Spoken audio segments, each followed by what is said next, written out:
शेतकरी कर्जमाफीसाठी बच्चू कडूंचा आक्रमक पवित्रा, कडूंच्या विराट मोर्चामुळे यावेळेस नागपुरातील 4 महामार्ग चक्कात जाम। दुपारी 12 वाजेपर्यंत सरकारने मागण्या मान्य कराव्यात, अन्यथा भारत बंद करणार, बच्चू कडूंचा इशारा। बच्चू कडूंनी मागणीपत्र पाठवलं। शेतकऱ्यांच्या मागणीपत्रातील ज्या गोष्टींवर सकारात्मक निर्णय करता येईल ते आम्ही करू, सांची प्रतिक्रिया। पंजाबच्या धर्तीवर राज्यात आंदोलन करणार, सरकारने जागा दिली तिथे जाणार नाही, महामार्गावरच थांबणार, कर्जमाफीच्या मागणीसाठी बच्चू कडूंचा आक्रमक पवित्रा। बच्चू कडूंच्या आंदोलनात सहभागी झालेल्या कार्यकर्त्यांनी झोपण्यासाठी घेतला महामार्गाचा आश्रय। दिवसभर आंदोलनात सहभागी होऊन थकलेल्या कार्यकर्त्यांची रस्त्यावरच विश्रांती। नागपुरात बच्चू कडूंचं आंदोलन महामार्गावरती आल्यानं वाहतूक कोंडी। हैदराबाद नागपूर महामार्गावरती 4 ते 5 किलोमीटरपर्यंत ट्रॅफिक जॅम, तर वाहतूक कोंडी झालेल्या महामार्गावर आंदोलकांचा डान्स। बच्चू कडूंच्या आंदोलनामुळे नागपुरातील 4 महामार्गावरती मोठी वाहतूक कोंडी झाली होती। शेतकऱ्यांसाठी आंदोलन करा, मात्र जनतेस वेठीस धरू नका, वाहतूक कोंडीत अडकलेल्या नागरिकांची संतप्त प्रतिक्रिया। आंदोलनाला यावेळेस येताना एका आजीनं कडूंच्या मनगटाला साडीची चिंधी बांधली। कर्जमाफी करूनच माघारी या, नाहीतर माझ्या घरातही आत्महत्या होऊ शकते, आंदोलनादरम्यान बच्चू कडूंनी सांगितला किस्सा। बच्चू कडूंनी यावेळेस सांगितलं, आमदारांना कापा, मी सांगतो मंत्र्यांना कापा। बच्चू कडूंच्या ट्रॅक्टर मोर्चात शेतकरी नेते रविकांत तुपकर यांचं विधान। मंत्री असताना मंत्रिपद उपभोगायचं, शेतकऱ्यांना विसरायचं, मंत्रिपद गेल्यावर शेतकऱ्यांची आठवण येते, अशा नौटंकी करणाऱ्यांना लोकांनी धडा शिकवला पाहिजे। बच्चू कडूंच्या ट्रॅक्टर मोर्चावरून प्रकाश आंबेडकरांची टीका। पुण्यातील जैन बोर्डिंग संदर्भात रवींद्र धंगेकर आणि उपमुख्यमंत्री शिंदेंची भेट। 230 कोटी कुठून आले, चौकशी करून कारवाई करा। बढेकर गोखले बिल्डरच्या कामाचं ऑडिट व्हावं, धंगेकरांची मागणी। माझी लढाई वाईट प्रवृत्ती आणि विकृतींबद्दल आहे, अजून खेळ संपलेला नाहीये, शिंदेंची परवानगी घेऊन 2 दिवसात आणखी मोठा स्फोट। रवींद्र धंगेकरांचा पुन्हा एकदा नाव न घेता मुरलीधर मोहोळ यांना थेट इशारा। पुण्यातील जैन बोर्डिंग विक्री प्रकरणी आज नाशिकमध्ये जैन समाज रस्त्यावर उतरणार। नाशिकचे अशोक स्तंभ ते जिल्हाधिकारी कार्यालयापर्यंत मोर्चा निघणार। मोर्चामध्ये मोठ्या प्रमाणामध्ये जैन बांधव सहभागी होणार असल्याची माहिती। समीर पाटील मानहानी प्रकरणात धंगेकरांना समन्स, धंगेकरांना 7 नोव्हेंबरला पुणे कोर्टात हजर राहण्याचा समन्स। धंगेकरांनी समीर पाटील मकोकातील गुन्हेगार असल्याचा आरोप केला होता। सोलापुरात भाजपचं ऑपरेशन लोटस यशस्वी। अजित पवार पक्षाचे माजी आमदार बबनराव शिंदेंचे दोन्ही पुत्र भाजपात पक्षप्रवेश करणार। रणजित शिंदेसह विक्रमसिंह शिंदे सकाळी 10 वाजता रवींद्र चव्हाण यांच्या उपस्थितीमध्ये पक्षप्रवेश करणार। सोलापुरात शिंदेंच्या शिवसेनेला भाजपचा धक्का। नागनाथ क्षीरसागर आणि सोमेश क्षीरसागर आज भाजपात पक्षप्रवेश करणार। मुंबईमध्ये रवींद्र चव्हाणांच्या उपस्थितीत पक्षप्रवेश पार पडणार। माजी खासदार हिना गावित यांची भाजपमध्ये घरवापसी। प्रदेशाध्यक्ष रवींद्र चव्हाणांच्या उपस्थितीमध्ये हिना गावितांचा पक्षप्रवेश, तर हिना गावितांनी विधानसभा निवडणूक अपक्ष लढवली होती। रायगडमध्ये शिंदेंच्या शिवसेनेला मोठा धक्का। शिंदे सेनेचे उपजिल्हाप्रमुख रमेश मोरे यांच्यासह अनेक कार्यकर्ते आज अजित पवारांच्या राष्ट्रवादीमध्ये पक्षप्रवेश करणार।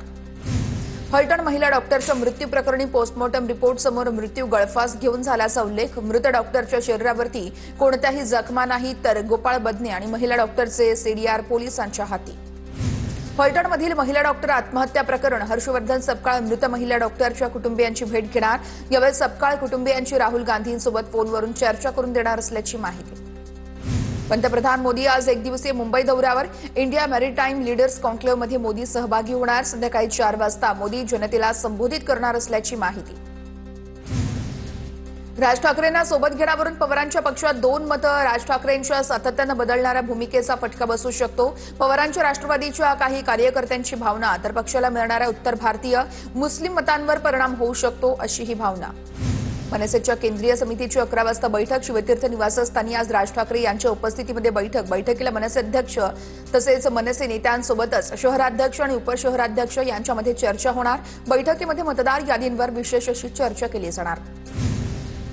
नवी मुंबईतील 18,000 दुबार आणि 15,000 बोगस नावं वगळा। मनसेचं निवडणूक अधिकाऱ्यांना पत्र। ही यादी 1 वर्षापूर्वी दिलेली असताना त्यावर अजून ठोस कारवाई का झाली नाही, मनसेचा पत्रातून सवाल।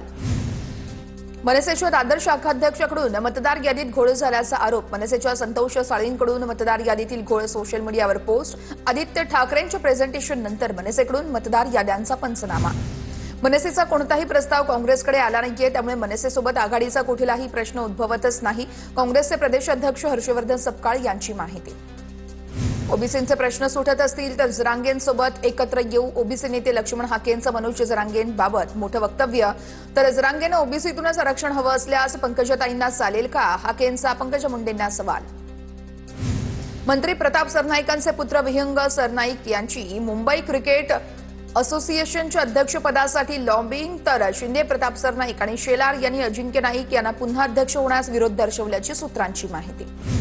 पाठ परभणीत देखील एका शेतकऱ्याने जिल्हाधिकाऱ्यांची गाडी दगड मारून फोडली. दगड मारणाऱ्याला पोलिसांनी ताब्यात घेतलं. तुटबुंजी मदत मिळाल्यानं राग अनावर झाला. दगड मारणारा शेतकऱ्याचं स्पष्टीकरण.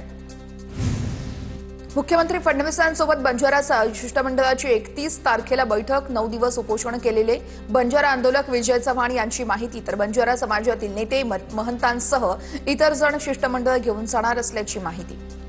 गिरीश महाजन यांच्या अध्यक्षतेखाली नाशिक कुंभमेळा समितीची बैठक संपन्न. कुंभमेळ्याच्या नियोजनासंदर्भात बैठकीत मंथन. छत्तीसगडमध्ये नक्षलवादी चळवळीला मोठा झटका. सीसी सदस्य रामधेर यांच्यासह 50 नक्षलवाद्यांचं पोलिसांसमोर आत्मसमर्पण. मोठ्या प्रमाणामध्ये हत्यारं जप्त. नक्षलवाद्यांच्या मुख्य प्रवाहात येण्याचा मार्ग मोकळा.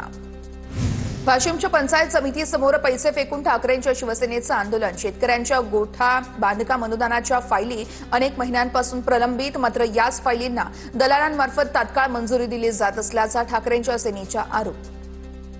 सिंधुदुर्गमध्ये INS गुलदारचे देशाच्या पहिल्या पाण्याखालील संग्रहालयामध्ये रूपांतर होणार. यामुळे मोठ्या युद्धनौका आता समुद्राच्या तळाशी जाऊन अनुभवता येणार. यामुळे सागरी पर्यटनाला चालना मिळणार असून पर्यावरणाचं संवर्धन देखील राखलं जाणार. नवी मुंबईच्या घणसोलीमध्ये स्मशानात मृत्यूनंतरही मरण यातना. घणसोली सेक्टर 16च्या स्मशानभूमीमध्ये बत्ती गुल झाल्यानं गोंधळ. गाडीच्या हेडलाईट लावून अंत्यविधी उरकण्याची नागरिकांवर नामुष्की.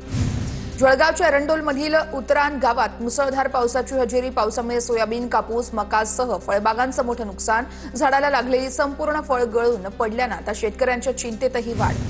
बुलढाण्याच्या सिंदखेड राज्यामध्ये पावसामुळे हजारो हेक्टरवरील कापूस भिजला. वेचणीला आलेला कापूस काळा पडत असल्यानं शेतकऱ्यांचं आर्थिक नुकसान. तर तात्काळ पंचनामे करा आणि नुकसान भरपाई द्या, शेतकऱ्यांची मागणी.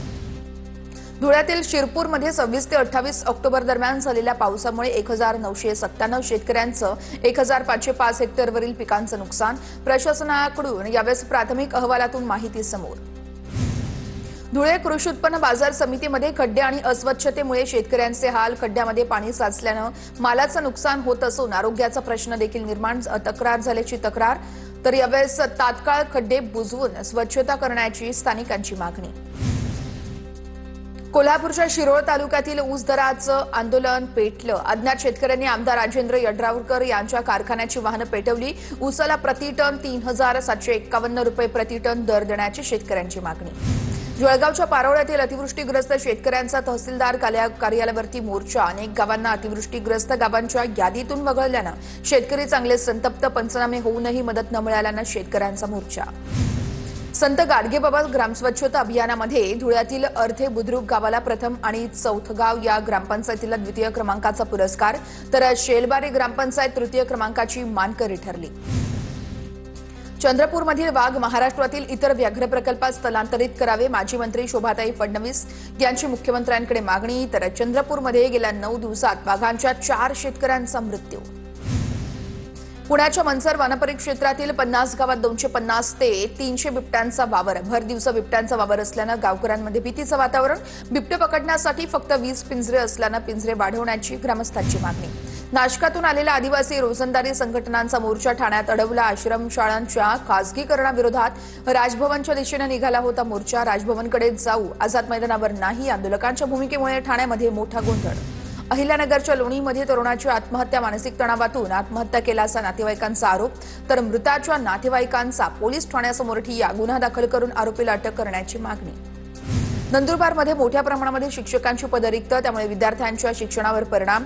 1ली ते 4थीसाठी एकत्र शिक्षक असल्यानं शिक्षकावरती मोठा कामाचा ताण. तर तात्काळ रिक्त पदं भरा, ग्रामस्थांसह शिक्षकांची मागणी. छत्रपती संभाजीनगरच्या चिखलठाणा MIDC परिसरातील कॉल सेंटरवर पोलिसांचा छापा. कॉल सेंटरमधून अमेरिकेसह युरोपियन देशांमधील नागरिकांची आर्थिक फसवणूक. या कॉल सेंटरमध्ये 150 ते 200 तरुण काम करत असल्याची माहिती. भिवंडीमध्ये 65 वर्षीय वृद्ध महिलेची अत्याचारानंतर दगडानं ठेचून हत्या. शेतात कामासाठी गेलेल्या वृद्ध महिलेची हत्या केल्याची घटना. गणेशपुरी पोलिसांकडून घटनेचा तपास सुरू. रायगडच्या नागोठणीमध्ये जैन धर्मशाळेमध्ये पुजाऱ्याची आत्महत्येचं कारण अद्यापही अस्पष्ट. पोलिसांनी घटनास्थळी धाव घेत पंचनामा करून मृतदेह पोस्टमॉर्टमसाठी पाठवला.